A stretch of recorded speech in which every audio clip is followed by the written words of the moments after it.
Innal hamdalillah nahmaduhu wa nasta'inuhu wa nastaghfiruh wa na'udzu billahi min syururi anfusina wa min sayyiati a'malina may yahdihillahu fala mudhillalah wa may yudlilhu falan tajida lahu waliyyan mursyida.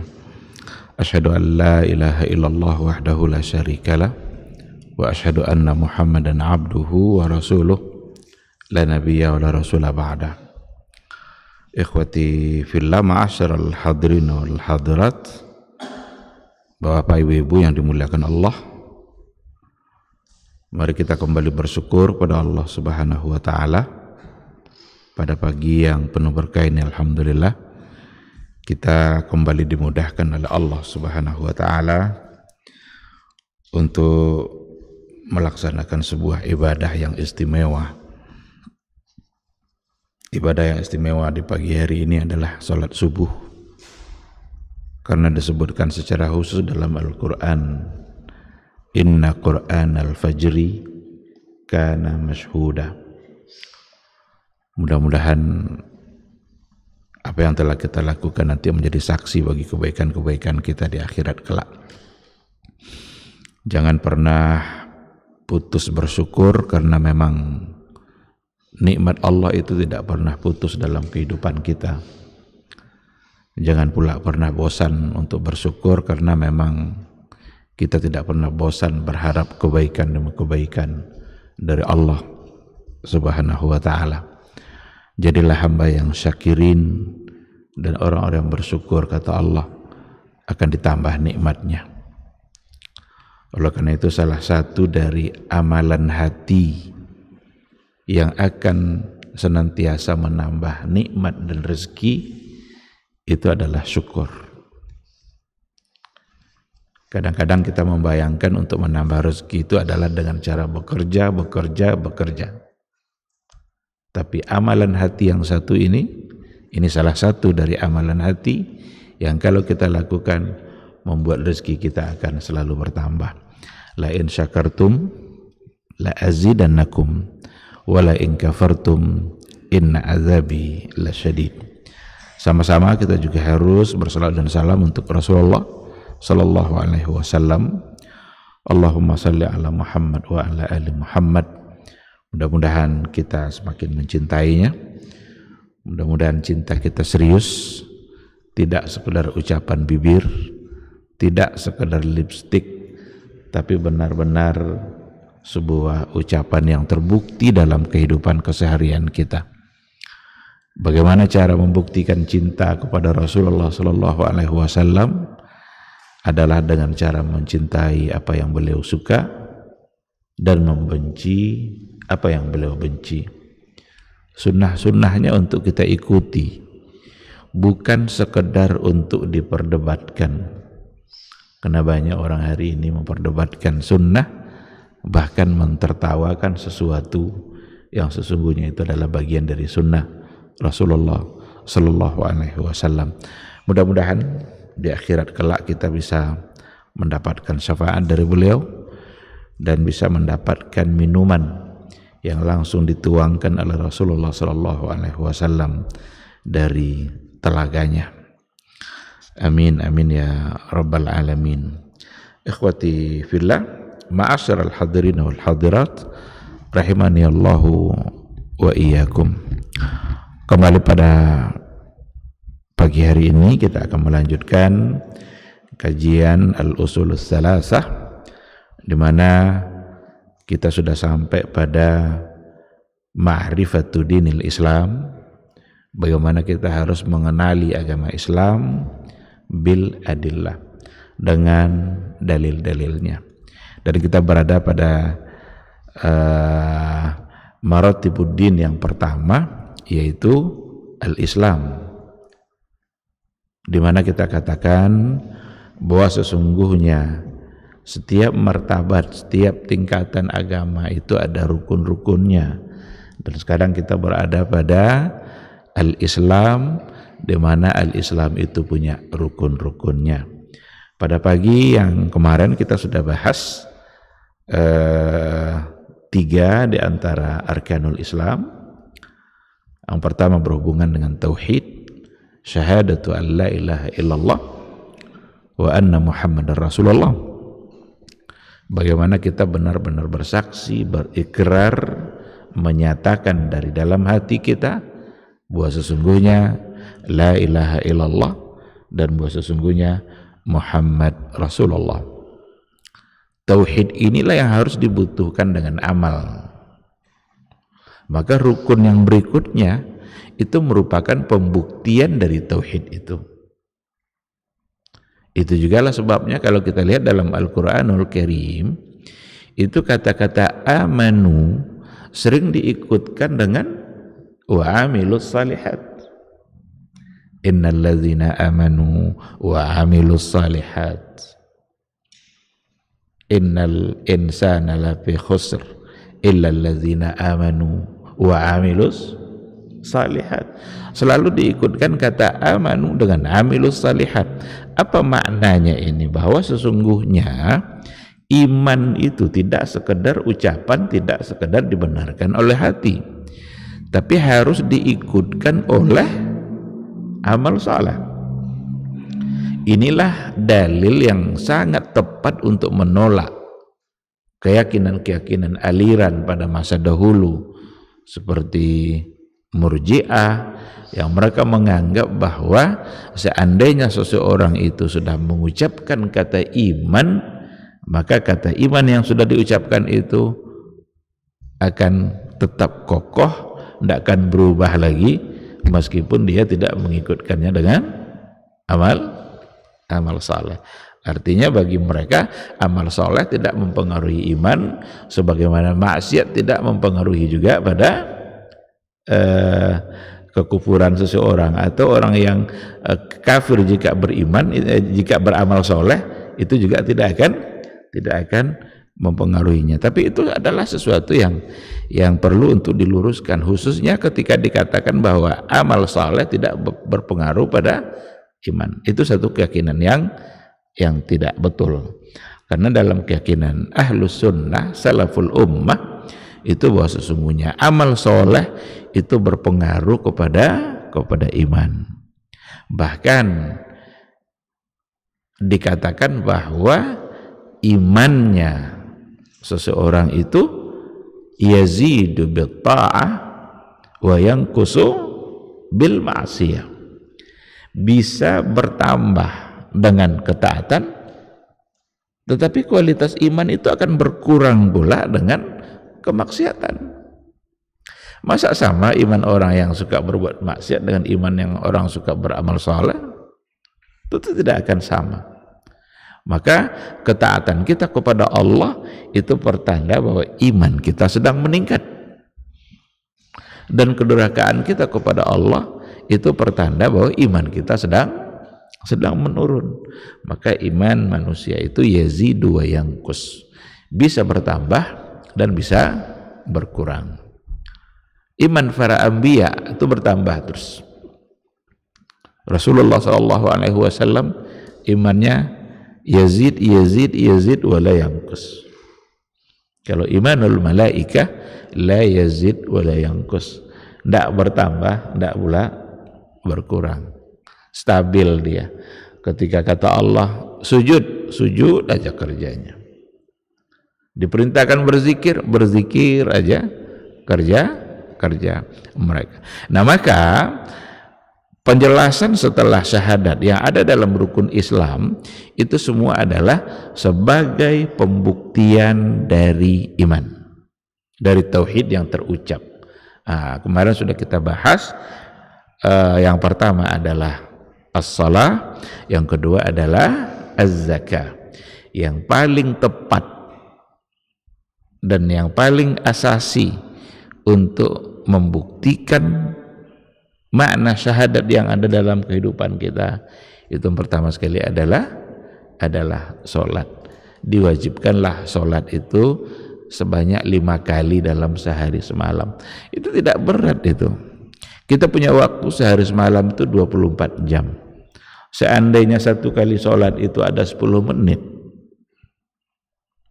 kali 5 berarti 50 menit. 50 menit dari 24 jam. Segitulah Allah meminta kita untuk memberikan waktu kita dalam pelaksanaan sholat. Tetapi sebahagian dari orang-orang yang tidak memiliki kesadaran, ternyata waktu yang singkat itu juga sulit untuk diberikan kepada Allah Subhanahu wa ta'ala. Padahal kehidupan kita ini sendiri itu diberikan oleh Allah yang maha hidup. Semua kehidupan kita itu diberikan oleh Dia yang maha hidup. Sangatlah tidak wajar kalau seandainya waktu yang sedikit yang juga Allah yang memberikan, tapi kita tidak siap untuk memberikan ketaatan dan ketundukan kita dalam bentuk sholat. Kalau Allah sudah menghendaki, Dia akan hentikan kehidupan itu dari diri kita. Kalau Allah sudah menghentikan kehidupan itu, maka selesailah kita. Habis masa untuk bertaubat, habis masa untuk beramal soleh, habis masa untuk berbuat kebaikan demi kebaikan. Yang tertinggal adalah pertanggungjawaban untuk kemudian nanti dibalas oleh Allah Subhanahu wa ta'ala. Nah, oleh karena itu, sebelum datang masa di mana Allah menghentikan kehidupan kita itu, disitulah saatnya kita membuktikan ketaatan. Mudah-mudahan waktu kita, detik-detik waktu kita selalu saja kita gunakan untuk sesuatu yang menghasilkan pahala, yang mudah-mudahan nanti di akhirat akan memberikan kebaikan bagi akhirat kita insyaallah. Kemudian zakat itu juga alhamdulillah sudah kita berikan penjelasan. Sekarang kita akan masuk pada rukun yang berikutnya dari arkanul Islam, itu adalah as-siyam. Siyam itu artinya adalah al-imsak. Kalau bahasa kitanya adalah puasa, menahan. Menahan apa saja itu sesungguhnya istilah Arabnya disebut dengan al-imsak atau puasa. Menahan diri untuk tidak berbicara itu berarti puasa bicara. Maka ketika dalam cerita keluarga Imran dan dalam cerita Maryam, inni nazartu lirrahmani sauma falan ukallimal yauma insiya. Saya bernazar kepada Rabb saya untuk berpuasa. Apa puasa di sini? Untuk menahan. Inni nazartu lirrahmani sauma. Sauma itu saum, siam, untuk menahan. Falan ukallimal yauma insiya. Maka hari ini saya tidak akan berbicara dengan siapapun. Berarti menahan diri untuk tidak berbicara berarti puasa. Puasa secara istilah, secara bahasa tentu saja. Menahan diri untuk tidak bermain WA umpamanya, berarti puasa WA. Menahan diri untuk tidak main Facebook umpamanya, berarti puasa Facebook. Pokoknya menahan diri dari sesuatu itu secara bahasa itu disebut dengan puasa. Kalau yang dimaksud dengan puasa syar'inya tentu saja ada istilah, ada definisi yang sudah dirumuskan oleh para ulama. Menahan diri dari makan, minum, berhubungan suami istri, dan semua yang bisa membatalkan ibadah puasa itu sendiri. Jadi apa saja yang bisa membatalkan ibadah puasa harus ditahan. Dan menahan diri pada saat puasa untuk melakukan hal-hal yang membatalkan itu semua adalah bagian dari ujian keimanan kita. Allah uji iman kita ini, sejauh mana ketaatan kita, taat enggak kita dan perintahnya. Sekarang kita sendiri dalam kamar,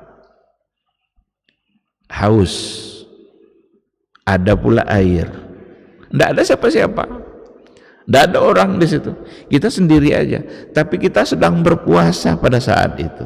Minum enggak kita? Bagi orang-orang yang yakin bahwa Allah selalu melihat dia, Bagi orang-orang yang yakin bahwa Allah selalu menatap dan memuraqabah dia, tidak keminum dia. Oh, saya sendiri tidak ada orang yang nengok nih, tapi Allah melihat. Walaupun tidak ada orang lain yang bisa melihat, saya haus nih, tapi karena Allah tetap melihat, maka saya tidak akan minum. Tapi bagi orang-orang yang tidak menyadari itu, bagi orang-orang yang lemah imannya, bagi orang-orang yang tidak sadar bahwa Allah ternyata menatap dia, ketika tidak ada orang, maka dia akan minum. Dan ternyata memang melakukan kemaksiatan di saat kita sendiri itu jauh lebih mudah daripada melakukan kemaksiatan di tengah-tengah orang banyak. Maka perlu kita menasihati diri kita masing-masing. Diri kita masing-masing, tidak usah kita tengok orang siapa-siapa. Untuk diri kita, sejauh mana memang kesadaran kita untuk tetap taat meskipun pada saat kita sendiri. Jangan sampai memang saat-saat sendiri itu justru adalah saat di mana kesempatan kita berbuat dosa kepada Allah karena orang tidak ada yang melihat. Maka Islam punya ketegasan hukum dalam persoalan ini. Mencuri itu kan diam-diam. Kalau ada orang ramai tidak berani. Walaupun sekarang kayaknya orang ramai pun mencuri, sudah lebih berani lagi kan. Tapi biasanya hukum asalnya untuk istilah as-sariq itu, as-sariqu, pencuri yang hukumnya potong tangan itu untuk mereka yang diam-diam. Itu istilahnya. Sehingga muncul pula pembahasan dalam kajian fikih oleh para ulama tentang apa yang diistilahkan dengan an-nabbas. Nabbas itu adalah pencuri kain kapan. Apakah itu disebut sariq, pencuri atau tidak? Perlu dipotong tidak tangannya. Pencuri kain kapan? Malam-malam nanti orang sudah dikubur, siang malam-malam digali kembali kuburan itu, dicuri kain kapannya. Itu kira-kira sariq atau tidak? Tapi dalam istilah fikihnya nabbas, khusus untuk pencuri kain kapan. Jadi yang dilakukan secara diam. Oleh karena itu puasa sesungguhnya adalah menjadi bagian dari ujian iman yang diberikan oleh Allah untuk menentukan apakah seseorang itu benar-benar taat atau tidak. Dan ibadah puasa dijadikan sebagai rukun itu pasti dikarenakan oleh konsep puasa itu bisa merubah kehidupan kita menjadi lebih baik. Kalau kita lihat rukun-rukun Islam itu secara keseluruhan itu bukan hanya ada pada masa Nabi Muhammad SAW. Yang namanya rukun, kenapa dia dijadikan rukun? Berarti itu sebagai sebuah konsep yang pasti bisa merubah kehidupan umat manusia menjadi lebih baik. Dan dia sudah ada pada masa-masa sebelumnya. Sholat sudah ada pada masa sebelumnya, zakat juga sudah ada, puasa juga sudah ada. Dalam ayat itu langsung dikatakan kama kutiba, karena itu nanti dalil puasa itu kama kutiba ya ayyuhallazina amanu kutiba alaikumusiyam kama kutiba alal ladzina min qablikum. Hai orang-orang beriman, diwajibkan kepada kalian untuk berpuasa sebagaimana yang telah diwajibkan kepada orang-orang sebelum kalian. Berarti sudah ada puasa pada masa sebelumnya, cuma durasinya barangkali yang berbeda. Ada yang di antara nabi yang dianjurkan puasa 10 hari dalam sebulan, ada yang selama 40 hari, ada yang sehari puasa sehari tidak, sebagaimana yang disyariatkan bagi umat atau pada masa Nabi Nabi Daud. Baik, ikhwati fillah, di sini dikatakan seperti ayat yang kita bacakan tadi, wa dalilus siyami qauluhu ta'ala. Dalil yang mewajibkan ibadah puasa itu adalah qauluhu ta'ala, perkataan Allah Subhanahu wa ta'ala, ya ayyuhalladzina amanu kutiba alaikumus siyam kama kutiba alal ladzina min qablikum la'allakum tattaqun. Hai orang-orang yang beriman, diwajibkan kepada kalian untuk berpuasa sebagaimana diwajibkan kepada orang-orang yang sebelum kalian, la'allakum tattaqun. Mudah-mudahan kalian dengan berpuasa itu bisa menjadi orang yang bertakwa. Apa itu takwa? Wiqayah. Wiqayatun nafsi an-nari jahannam. Itu makna takwa. Mencegah, wiqayah, menjaga diri kita dari neraka Allah, dari neraka jahannam. Ada 3 istilah barangkali yang sering kita dengar. Ada takwa, ada wara, ada zuhud. Ini tiga istilah yang dalam kehidupan beragama kita. Ada takwa, ada wara, ada zuhud. Imam Ibn Rajab Al-Hambali rahimahullah memberikan penjelasan tentang ketiga makna itu ketika ia membahas hadis-hadis yang berkaitan dengan itu. Di antaranya adalah innal halala bayyin wa innal harama bayyin wa bainahuma umurun mustabihat. Yang halal itu jelas, terang. Yang haram itu juga sudah nyata. Wa bainahuma umurun mustabihat. Antara keduanya itu ada perkara-perkara yang samar, syubhat. Kadang-kadang dianggap halal, ternyata haram. Atau dalam pikiran seorang mungkin itu haram tapi ternyata halal. Umurun mustabihat. Berhati-hatilah dengan perkara yang syubhat. Maka hubungannya dengan istilah tadi itu, kalau takwa itu lebih kepada menahan diri kita dari perbuatan-perbuatan yang diharamkan oleh Allah. Apa yang sudah nyata-nyata diharamkan lalu kita tinggalkan, itulah ketakwaan. Karena kita ingin menjaga diri kita dari nerakanya Allah. Kalau ada hal-hal yang diharamkan, perzinaan, mencuri, korupsi, dan lain sebagainya itu dibuat juga, berarti dia menjerumuskan dirinya kepada sesuatu yang nanti berujung pada nerakanya Allah Subhanahu wa ta'ala. Dan ibadah puasa membimbing kita untuk menjadi orang yang bertakwa. Ada istilah wara. Wara itu lebih kepada menjaga diri kita dari perkara-perkara yang syubhat.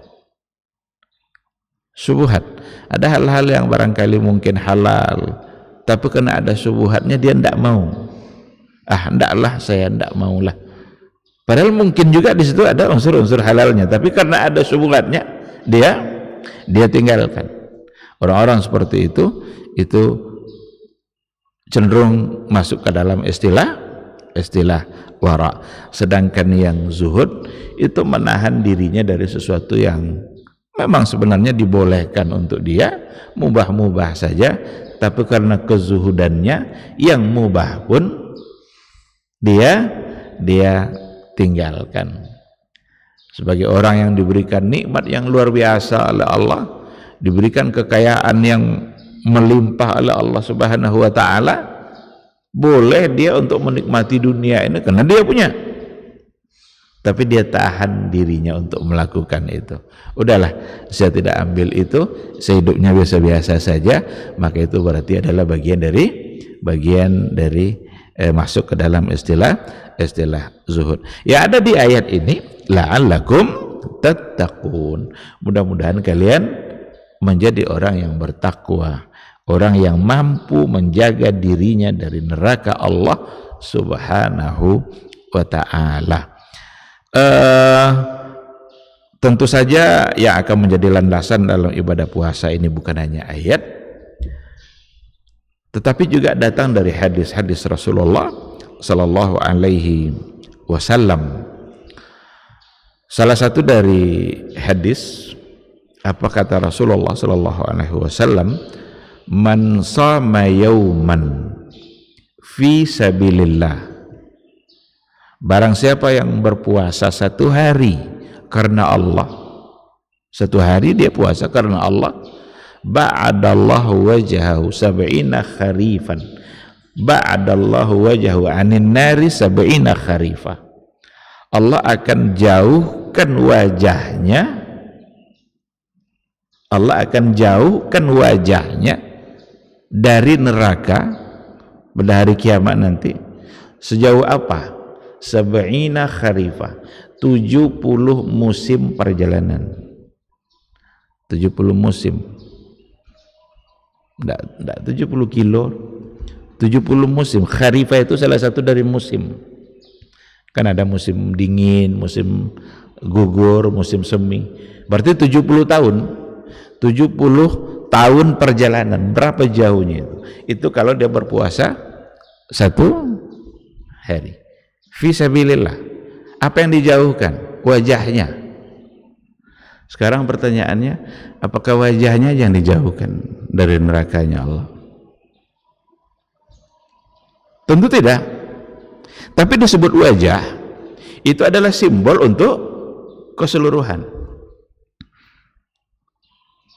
Nggak mungkin ketika dikatakan dijauhkan wajahnya lalu kakinya enggak. Nah, disinilah cara kan ketika diberikan penjelasan tentang ayat yang berhubungan dengan sifat ayat-ayat khabariyah yang berhubungan dengan zat Allah. Umpamanya kullu syai'in halikun illa wajh. Semuanya hancur kecuali wajah Allah. Sulit sekali sebahagian umat Islam menerima makna ini. Ini tidak mungkin wajah ini. Diartikanlah macam-macam wajah itu dengan kerajaan. Ada pula yang beralasan, itu kalau segalanya hancur kecuali wajah, berarti wajah aja yang tidak hancur. Selain wajah tidak.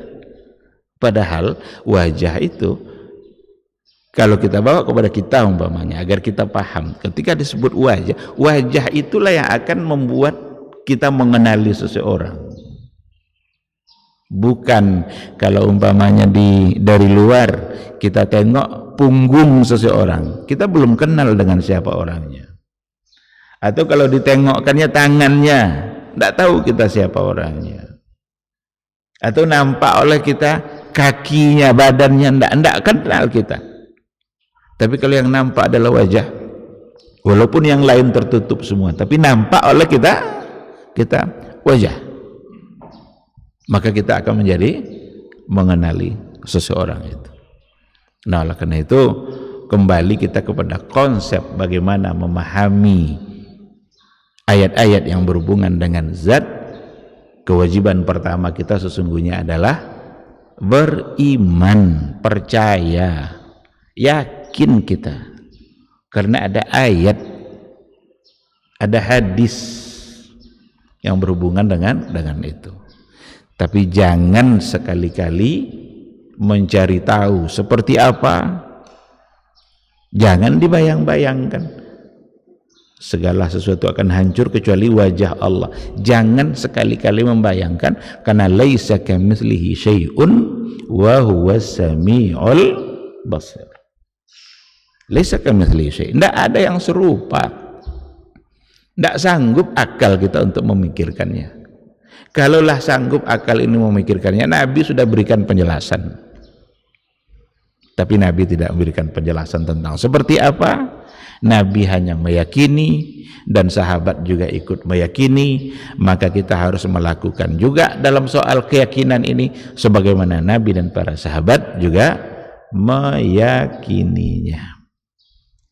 Sia-sia kita untuk memperdebatkannya, karena ini adalah persoalan yang bukan pantas diperdebatkan. Ini masalah iman, bukan masalah akal. Yang pantas diperdebatkan itu hanyalah persoalan yang masuk akal, pantas diperdebatkan. Tapi persoalan yang tidak pantas, yang tidak masuk akal atau tidak terjangkau oleh akal, tidak pantas kita perdebatkan. Debat itu kan modalnya kan akal. Bagaimana kita memikirkan sesuatu? Persoalan iman untuk diyakini, semata-mata untuk diyakini. Kalaulah semua yang ada di dalam agama ini masuk akal, maka tidak perlu ada kata iman. Adanya kata iman itu sesungguhnya adalah dikarenakan oleh adanya hal-hal yang memang harus kita yakini, tak perlu diperpanjang perdebatan. Udah yakin, udah selesai. Selamat kita dalam berakidah, selamat kita dalam memahami dan meyakini Allah Subhanahu wa ta'ala. Kalau seandainya ada nas-nas yang jelas-jelas sahih, kalau Quran kan jelas sahih, kalau datang dari hadis, kalau memang benar-benar hadis-hadis yang sahih, maka kita tinggal meyakini apa yang disampaikan oleh Rasulullah sallallahu alaihi wasallam.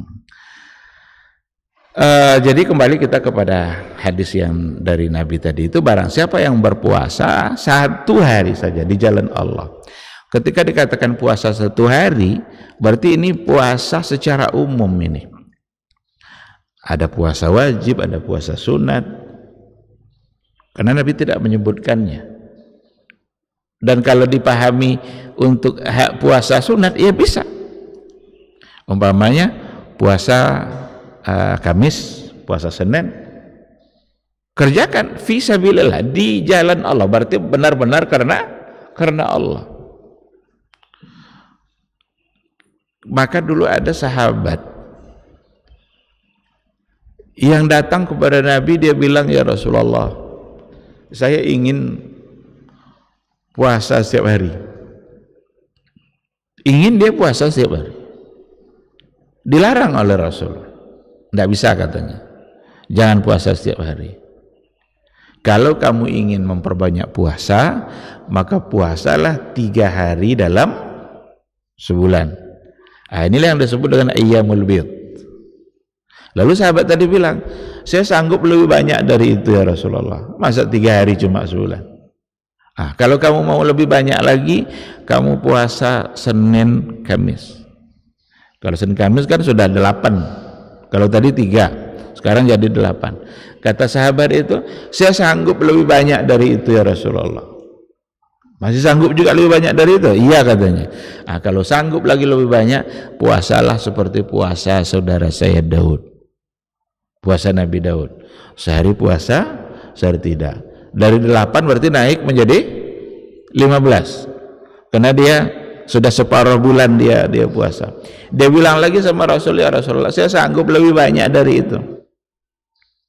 Kata Rasul, enggak ada lagi, itulah yang paling banyak. Karena dilarang memang untuk puasa setiap hari. Kenapa sahabat tadi itu sampai bertanya seperti itu? Berarti karena dia paham betul dengan apa yang dijanjikan oleh Allah dan oleh Rasulnya bagi orang-orang yang berpuasa. 1 hari saja itu bisa sejauh 70 tahun perjalanan, dijauhkan dirinya dari nerakanya Allah. Apalagi kalau berhari-hari. Makna ini yang dipahami oleh sahabat yang tadi. Namun kalau kita lihat dari segi hukum, untunglah puasa seperti itu bukan menjadi satu kewajiban. Yang wajib itu hanya puasa puasa Ramadan. Jadi kalau kita coba lihat dari segi hukum kewajiban puasa, itu ada yang Allah yang mewajibkan, itu adalah Ramadan. Tapi ada lagi nanti puasa kita yang mewajibkan untuk diri kita, itu adalah nazar. Allah tidak mewajibkan, tapi kalau kita sudah wajibkan untuk diri kita,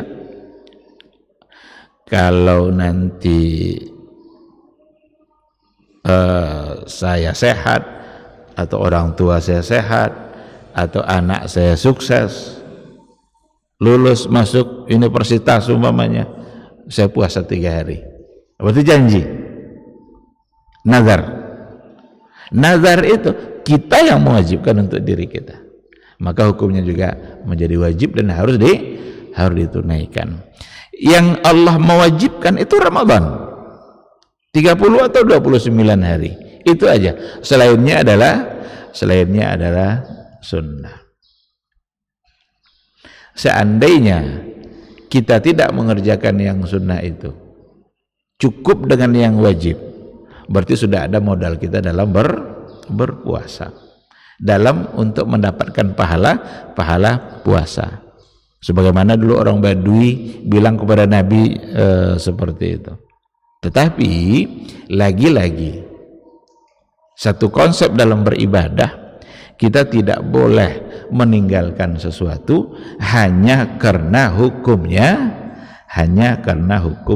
sunnah. Perkara tidak sempat mengerjakan atau kegiatan yang membuat kita tidak bisa berpuasa, itu lain masalah, karena hukumnya adalah sunat. Tetapi bukan kita tinggalkan karena hukumnya sunat itu. Karena ibadah sunnah itu sesungguhnya adalah untuk melengkapi kekurangan-kekurangan yang ada pada ibadah yang wajib. Ikhwati fillah,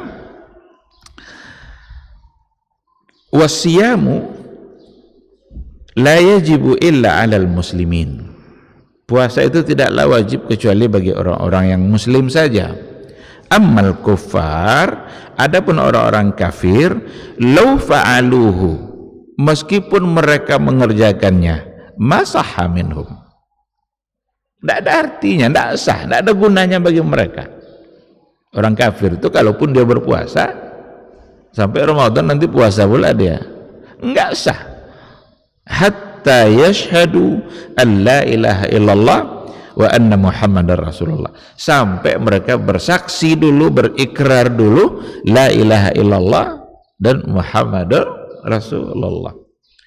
Maka tadi diawali rukun Islam itu dengan tauhid, dengan syahadat sebagai gerbang untuk masuk Islam itu sendiri. Kalau dia sudah masuk ke dalam gerbangnya, barulah dia ikut aturan-aturan yang ada. Bahwa kalau dalam satu bangunan, ini gerbang nih, kalau kita masih di luar gerbang ini, kita nggak akan kena oleh aturan-aturan yang ada di dalam. Parkirnya mana, belok kiri, belok kanan, ini boleh, ini tidak.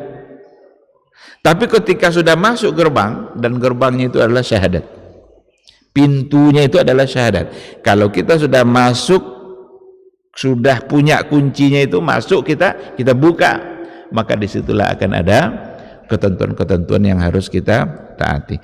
Maka meskipun mereka mengerjakannya, tapi masahha anhum, tidak sah, tidak ada gunanya, karena mereka belum beriman dan belum bersaksi, berikrar la ilaha illallah dan Muhammadur Rasulullah sallallahu alaihi wasallam. Furida fi sanati tsaniyatil hijrah, puasa itu disyariatkan atau diwajibkan pada tahun yang kedua hijrah. Berarti ini adalah kewajiban ibadah yang ada pada periode Madinah setelah Nabi melakukan hijrah, meninggalkan kota Mekah untuk kemudian mengembangkan syariat Islam di Madinah. Karena memang dalam catatan sejarah dikatakan seperti itu, bahwa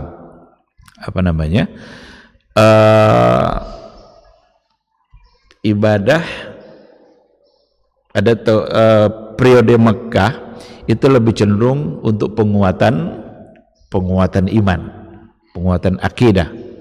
Dikokohkan dulu pondasinya agar bangunan di atasnya nanti kuat. Sehingga periode Makkah itu lebih cenderung untuk mengokohkan pondasi itu. Diingatkan mereka siapa yang menciptakan, kemudian nanti kalau akhir kehidupan ini mau kemana, setelah mati nanti kita kemana, itu yang diingatkan di awal-awal. Maka kullu nafsin bima kasabat rahina, itu ada dalam surah Al-Mudaththir. Semua jiwa, kullu nafsin bima kasabat rahina, semua orang dengan apa yang telah dia lakukan rahina, nanti akan dipertanggungjawabkan, akan ada pertanggungjawaban. Itu di awal-awal. Al-Mudaththir itu kan awal-awal surat yang turun, di awal dakwahnya Nabi. Jadi diingatkan dulu, kalian ini yang menciptakannya siapa? Siapa yang harus kalian sembah? Siapa yang harus kalian berikan ketaatan itu? Kepada siapa? Allah. Kenapa itu diawali dakwahnya oleh Nabi? Pertama, ya Allah menyuruh seperti itu. Yang kedua, karena memang fitrah manusia itu cenderung ingin mendapatkan sesuatu yang diagungkan dan yang dipuja-puja. Jadi fitrah manusia itu ingin memiliki sesuatu yang diagungkan, ada tempat mengadu. Cuma karena akal yang mencari tempat mengadu itu, masing-masing mereka punya tempat mengadu yang berbeda. Ada yang menyembah matahari karena dianggapnya itu yang pantas, dan biasanya yang pantas tempat di mana kita mengadu dan mengagungkan sesuatu itu sesuatu yang punya kelebihan. Ada yang menyembah matahari, ada yang menyembah bulan, ada yang menyembah api. Datanglah Rasulullah SAW dengan syariat Islamnya untuk meluruskan itu, bahwa yang pantas untuk kalian sembah, yang pantas untuk kalian agungkan, yang pantas untuk tempat kalian mengadu adalah Dia yang menciptakan kalian sendiri.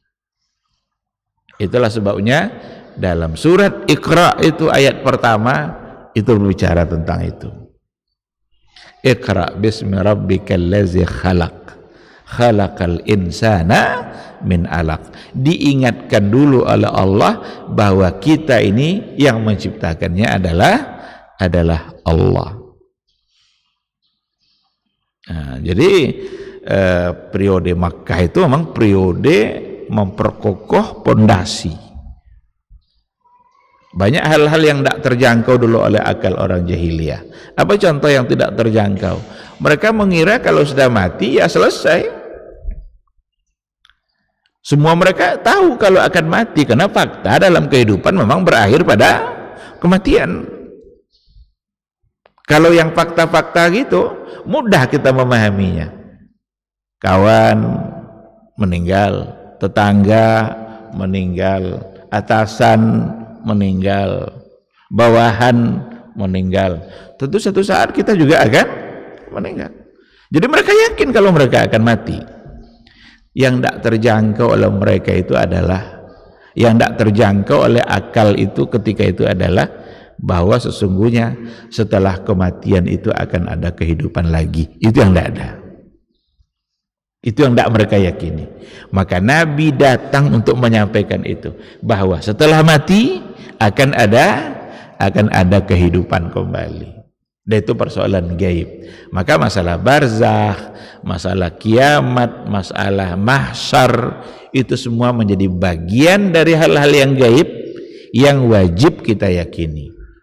Dan keyakinan kepada yang gaib itu sudah diingatkan oleh Allah dari awal ayat Al-Quran. Alif Lam Mim, Dzalikal kitabu la raiba fihi hudal lil muttaqin.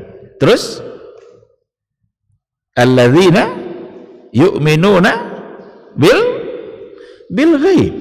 Mereka yang beriman dengan yang gaib. Itu baru mulai Quran itu. Karena itu adalah persoalan iman. Maka masalah gaib itu masalah iman yang wajib kita yakini, bukan sebagai masalah yang untuk diperdebatkan. Inilah kata kunci pada iman itu sebenarnya. Tidak untuk diperdebatkan, tetapi untuk diyakini sesuai dengan dalil-dalil yang sahih. Dan perlu untuk diulang-ulang persoalan tauhid. Kenapa demikian? Karena dia pondasi. Jadi jangan ragu untuk sering-sering bicara tauhid. Ini ada pula penyampaian yang sangat tidak tepat. Ada pula yang mengatakan bahwa salah satu dari ciri-ciri Khawarij adalah selalu bicara tauhid. Ini luar biasa syubhatnya ini. Salah satu dari ciri-ciri Khawarij adalah selalu bicara tauhid. Padahal kita wajib terus bicara tauhid. Ini pondasi. Bukankah dalam setiap penggalan waktu yang kita jalani itu ada doa? Dalam setiap penggalan waktu yang kita jalani dalam kehidupan kita ada doanya. Umpamanya mau tidur, ada doanya. Bangun tidur, ada doanya. Nanti kalau bangun tidur, kita pergi ke kamar kecil, mau masuk, ada doanya. Keluar, ada doanya. Nanti kita mau makan setelah itu, karena bangun-bangun pagi lapar, makan. Sebelum makan, ada doanya. Setelah makan, ada doanya. Dan kebanyakan doa itu rata-rata diawali dengan kata alhamdulillah. Bukankah itu semua bagian dari tauhid? Bukankah itu semua adalah bagian dari bagaimana kita setiap saat dalam hidup kita selalu membawa tauhid? Ini dianggap pula bicara tauhid terus-terusan sebagai ciri-ciri bagi Khawarij. Yang menyampaikannya orang sufi pula.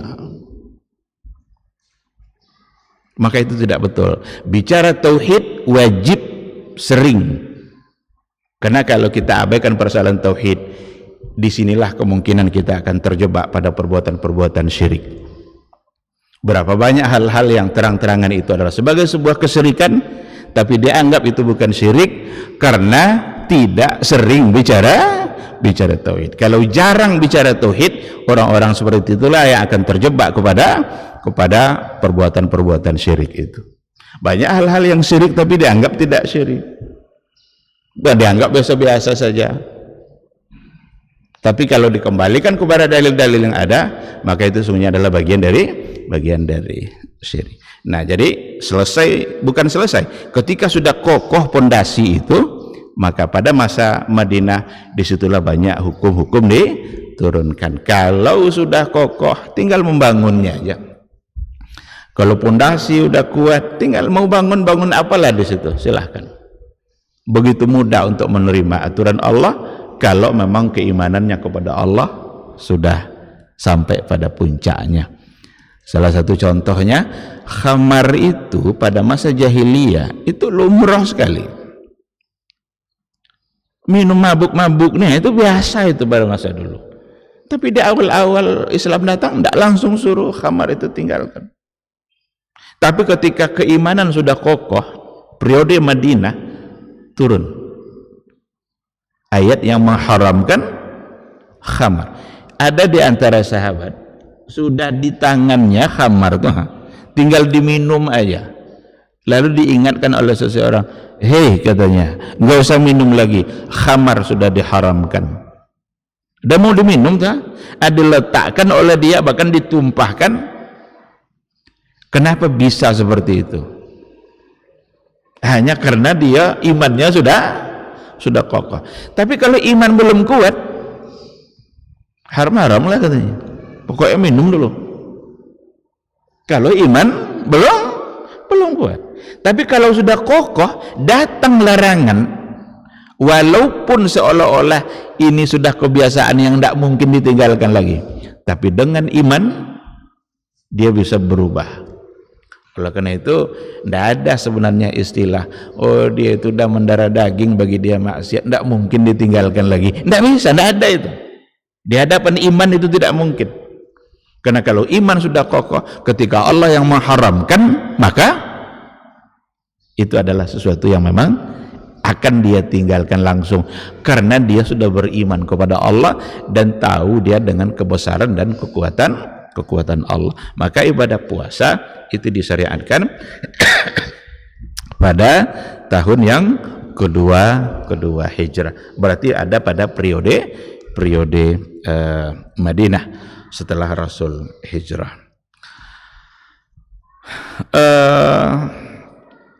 Sekira itu mungkin ya, kewajiban puasa itu sudah menggunakan kata kutiba. Dulu sudah pernah kita berikan penjelasannya itu. Berbeda dengan perintah-perintah yang lain yang langsung dalam bentuk fi'il amar. Tapi sini menggunakan kata kutiba. Dan kutiba itu maknanya adalah furidha, diwajibkan. Tentu saja analisa bahasa ya yang barangkali mungkin mungkin datang dari sebagian analisa dari ulama-ulama yang lain, tapi sebagian tidak memandang analisa itu. Tapi ada di antaranya seperti Atiyah Muhammad Salim, Syekh Atiyah Muhammad Salim itu mengatakan kewajiban sesuatu dengan menggunakan kata kutiba itu memang untuk sesuatu yang naluri ini cenderung untuk menolak, maka perlu penekanan langsung dengan kata kutiba. Apa contoh kutiba yang lain? Kutiba alaikumul qisas, diwajibkan bagi kalian qisas. Dan itu sebelum kutiba puasa, sebelum ayat kutiba tentang puasa, itu sebelumnya ada kutiba alaikumul qisas, diwajibkan bagi kalian untuk melakukan qisas. Qisas itu menyerahkan diri untuk dibunuh, berat itu. Ada lagi setelahnya itu kutiba juga, kutiba alaikumul qital, diwajibkan bagi kalian untuk berperang. Berperang itu kan tantangannya mati. Untuk puasa, kutiba alaikumus syiyam, diwajibkan kalian puasa. Puasa itu cenderung diri juga memang, masa makan tidak boleh, tidak boleh makan, tidak boleh minum. Saat puasa itu bukan lagi yang haram aja yang dilarang, yang halal pun dilarang. Kalau yang haram kan jelas kan, tidak pun kita puasa. Yang haram itu tetap haram. Sekarang tidak, yang halal saat kita berpuasa diharamkan. Tuh lauk pauk yang enak-enak tuh di hadapan kita, haram dimakan padahal halal kalau dia sedang berpuasa.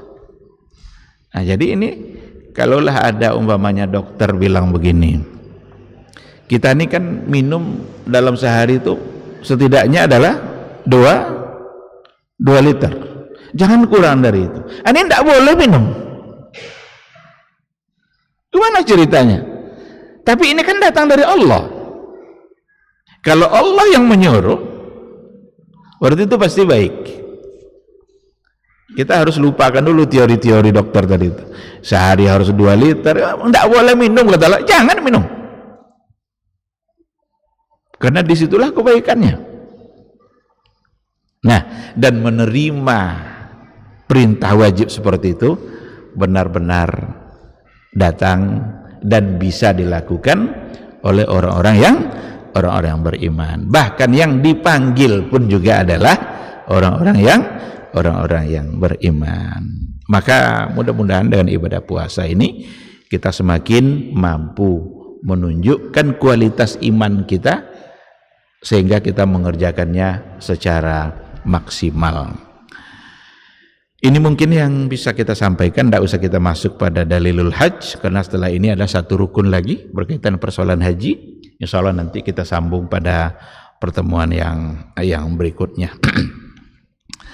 Terima kasih. Kalau seandainya ada yang ingin dipertanyakan, dipersilakan.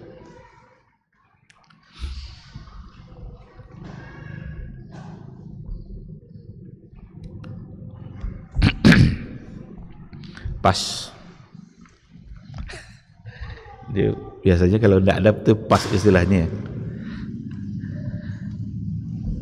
Silakan.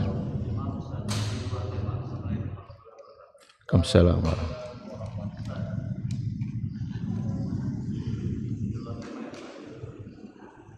Salah untuk kesirikan. Hidup. Iya, Hidup. Untuk masalah kesirikan Ustadz. Sekarang ini kan Ustadz bukan saya dengar sih ada beberapa produk kesehatan Ustadz yang contohnya kayak gelang magnet, kalung magnet yang di dalamnya ada terkandung bahan-bahan yang katanya kalau kita pakai bersentuhan dengan tubuh bisa melancarkan peredaran darah, bisa menghidupkan sel-sel yang mati, tapi dia dalam bentuk barang atau benda Ustadz. Iya. Sedangkan kita kan tidak boleh percaya kepada hal-hal selain kepada Allah, bergantung. Tapi bagaimana kalau kita memakai barang itu sedangkan kita hanya berniat itu hanya sebagian daripada ikhtiar, tidak kalau kita dibilang kita percayanya itu hanya sebagai ikhtiar Ustadz. Kalau kita memang nggak percaya kan kita malas memakainya. Cuman kita tuh pingin makai, tapi kekhawatiran makai kita percaya sama barang itu. Cuman jadi intinya bagaimana hukumnya itu Ustadz. Cuman ibaratnya dalam hati kita coba ini sebagian dari ikhtiar karena ada bukti-buktinya. Kita kan lihat testimoninya Ustadz, ternyata ada benar-benar orang yang sehat yang sembuh untuk ini itu. Jadi kita ingin memakainya, kira hukumnya bagaimana Ustadz? Terima kasih. Assalamualaikum warahmatullahi wabarakatuh. Assalamualaikum warahmatullahi wabarakatuh. Jadi dalam persoalan obat-obatan atau pengobatan dan kesehatan itu nanti akan berbeda dengan cara-cara yang di situ ada unsur-unsur kesyirikan. Kalau pengobatan kepada dokter umpamanya, kalau seandainya kita demam panas, ada obat yang memang bisa menurunkan panas, dan itu sudah berdasarkan penelitian dokter. Kalau mah kita yang kambuh, nanti diberikan pula obat untuk menurunkannya. Kalau tekanan darah tinggi, tensi kita tinggi, nanti ada pula obat yang memang bisa untuk menurunkan. Dan itu sudah berdasarkan kepada penelitian. Ada hal-hal nanti sesuatu yang tidak logis, yang mengandung kepada unsur kesyirikan, seperti apa yang dilakukan oleh dukun-dukun yang di dalamnya ada unsur kesyirikannya. Demam panas, cari ayam hitam, sembelih pula jam 12 malam. Apa hubungan ayam hitam sama panas? Ada orang patah tulang, ayam yang diurut, tulang dia yang sehat. Padahal orang yang patah tulang tapi yang diurut ayam. Ini menjadi satu yang perlu untuk dipertanyakan. Berarti ada hal-hal yang di situ mistis yang bisa saja di situ mengandung unsur kesyirikan. Dan itu berbeda dengan yang tadi itu. Kalau tadi ada ilmiahnya, kalau ini sakitnya ini pula obatnya. Tekanan darah tinggi ada pula obat untuk menurunkan, dan itu sudah berdasarkan kepada penelitian dokter. Nah, kembali kepada pertanyaan tadi itu, umpamanya ada gelang, sejauh mana kebenaran yang ada pada klaim-klaim yang itu? Apakah datang dari seorang dokter atau memang dia bagian seorang yang ahli di bagian itu? Kalau memang seperti itu, berarti itu di luar daripada yang tadi itu, bisa saja menjadi bagian yang dibolehkan. Kalau memang itu adalah sesuatu yang berdasarkan kepada penelitian ilmiah yang logis, yang ternyata magnet itu nanti bisa ada pengaruhnya nanti ke kelancaran darah. Insya Allah tentu saja tidak mengapa. Tetapi sekali lagi jangan di situ ada unsur-unsur gaib barangkali yang di luar daripada nalar kita. Kalau yang tadi itu kan seperti obat-obat lain kan sesuai dengan nalar. Maka kalau seandainya kita patah tulang lalu datang ke dokter ke dukun yang memang dia bisa untuk meluruskan tulang itu karena itu pengalaman dia, ditarik-tariknya nanti tulang kita itu ya tidak apa-apa, tidak ada masalah. Karena itu sesuatu yang sesuai dengan nalar. Tapi kalau sudah dijampi-jampinya, sudah dipuah-puahkannya, ambil air puah-puah katanya di air itu, entah apa yang dibacanya, berarti itu sesuatu yang sudah perlu dicurigai dan dihindari. Maka saya kira seperti itu. Allah subhanahu wa ta'ala alam. Kan ada orang beralasan seperti itu kan, masa tidak boleh, kenapa pada dokter boleh? Tidak sama, beda, akan beda, pasti beda. Unsur logika yang ada di situ akan berbeda. Yang pelaku syirik tadi macam-macam yang disuruhnya untuk kesembuhannya. Apa contohnya? Ambil air dari 7 pancuran masjid. Air hujan dari 7 pancuran masjid. Nah, kadang disuruh pula ambil sesuatu nanti bungkus dengan kain kapan. Apa hubungannya dengan sakit dia tadi? Tidak ada logisnya. Justru yang lebih terlihat adalah horornya. Maka kecenderungannya yang seperti itu bagian dari syirik yang harus ditinggalkan. Tapi kalau kita ke dokter itu tidak sama seperti itu, karena ada unsur yang memang di situ ilmiah dan logis. Maka ada keahlian. Ini sakitnya ini pula dokter yang ahlinya. Dan satu hal yang perlu diyakini, jangan pernah meyakini bahwa sembuhnya itu oleh dokter. Ini hanya semacam ikhtiar yang sah, yang syar'i, namun yang menyembuhkan sesungguhnya adalah Allah. Karena la shifaa illa shifa'uk. Antas syafi, engkaulah yang maha penyembuh ya Allah. La shifaa illa shifa'uk, tidak ada kesembuhan selain daripada kesembuhan kamu. Jangan pernah nanti meyakini bahwa yang menyembuhkan adalah dokter. Jangan khawatir ketika dokter kita tidak ahli. Oh, ini dokternya baru diangkat nih, dokter yang sana sudah jam terbangnya sudah tinggi, lalu tidak mau berobat ke sini, hanya maunya ke sana, seolah-olah yang di sana itu pasti sembuh. Tidak bisa, tidak boleh. Karena obat generik pun yang murah-murah itu, kalau kata Allah sembuh, dengan obat itu sembuh. Tapi ada obat yang didatangkan dari luar negeri, dari Prancis obatnya, dikirim dari sana. Tapi kalau kata Allah dia mati.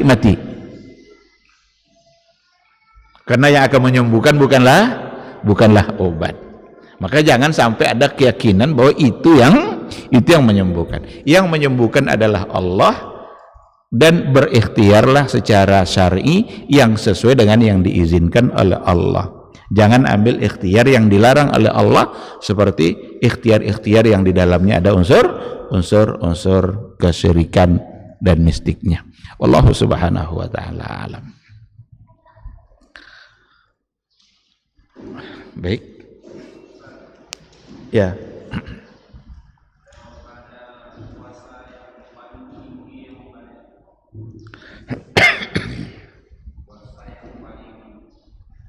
Sesuai hadis yang Ustaz katakan tadi, yang paling tinggi apakah memang puasa Daud, Ustaz?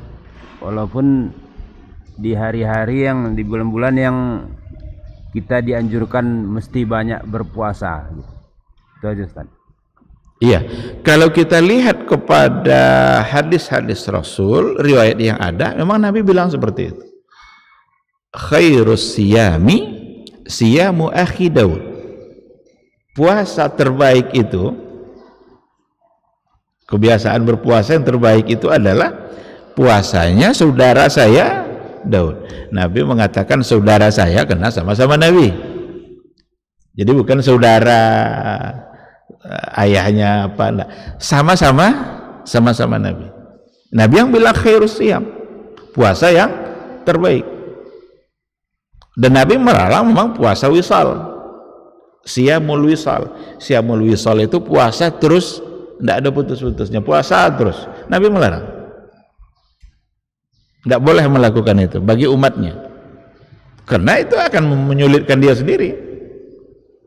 Tapi kalau mau juga banyak puasa, puasalah seperti puasa Nabi Daud. Syekhul Islam Ibnul Qayyim itu memberikan penjelasannya kenapa itu yang puasa terbaik. Karena menurut beliau begini, dalam analisanya, puasa Nabi Daud itu gambaran kesempurnaan iman seseorang. Dari mana tahu itu? Pada saat dia berpuasa, berarti dia menahan dirinya dari sesuatu yang terlarang. Maka dia akan bersabar dengan semua larangan tadi. Di hari itu dia memupuk kesabaran dirinya. Besok pada saat dia tidak berpuasa, dia akan dibolehkan untuk menikmati apa yang kemarin terlarang. Maka di hari dia tidak berpuasa itu, dia akan mensyukuri nikmat-nikmat Allah Subhanahu wa taala. Maka puasa Nabi Daud adalah puasa yang membangun sifat sabar dan sifat syukur. Sabar, syukur, sabar, syukur. Dan iman yang sempurna bagi seseorang itu adalah ketika terkumpul dalam dirinya sifat sabar dan sifat syukur. Itu kata Ibnul Qayyim. Sehingga ia mengatakan, itulah sebabnya Nabi mengatakan bahwa puasa terbaik itu adalah puasa saudara saya Daud. Gitu. Nah, karena Nabi yang mengatakan, ya apa boleh buat. Wallahu a'lam.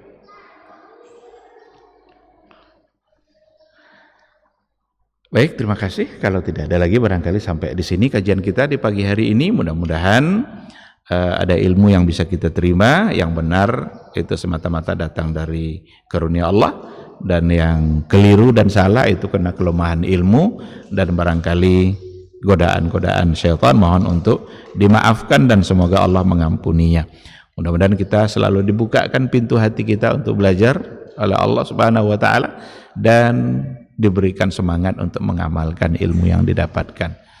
Subhanakallahumma wa bihamdika asyhadu an la ilaha illa anta astaghfiruka wa atubu ilaik. Wassalamualaikum warahmatullahi wabarakatuh.